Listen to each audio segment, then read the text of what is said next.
যারা বলেন যে রাত্রে করিয়ে ঘুম আসে না, ওই যে ক্লান্তি, অনিদ্রা, তো তারা বিকেল বেলা করি, এই টাইমে করি আসরের নামাজ থেকে মাগরিবের নামাজ। এই সময়টা যদি আপনি হাঁটাচলা করেন, তাহলে আপনার ব্যায়াম যেমন হবে, প্রকৃতির মাঝে হাঁটাচলা যেমন হবে, তো শরীরও আর কি মানে একটা পরিশ্রমের কারণে আপনি রাত্রে একটা ক্লান্তি অনুভব করবেন।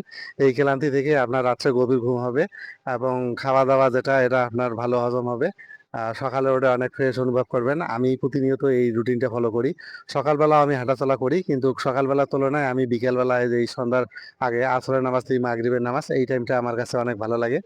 তো আপনারাও দেখেন যে সকালবেলা যেহেতু আমাদের বাত ব্যথা রোগে যারা ভুক্তভোগী, তারা দেখা যাওয়া লাগছে যে মানে বেশি একটা শক্তি আমাদের কাজ করে না। তো দেখা যাবে যে সকালবেলা অনেক হাঁটাচলা করিয়া শক্তি শেষ করালে পরবর্তীতে আবার বাকি দিনটা দেখা যাওয়া লাগছে যে একটু কষ্টের মধ্যে চলা লাগে। এই কারণে আমি সকালবেলা একটু কম হাঁটি, এবং সন্ধ্যার টাইমে এই আসর নামাজ থেকে মাগরিবের নামাজ, এই সময়টা আমি আর কি মানে আমার শরীর যতটুকু কুলে আমি ততটুকুই হাঁটি। 1 কিলো, 2 কিলো, 3 কিলো, 4 কিলো, যেদিন আমি যতটুকুই পারি ততটুকুই হাঁটি। কিন্তু আমি প্রতিনিয়ত এই সন্ধ্যা টাইমে আর কি মানে এই টাইমে করে হাঁটি, এবং এর পরবর্তীতে দেয়া এখান থেকে আমি একটু হালকা খাবার দাবার খাইলে খাইলাম, না খাইলে নাই।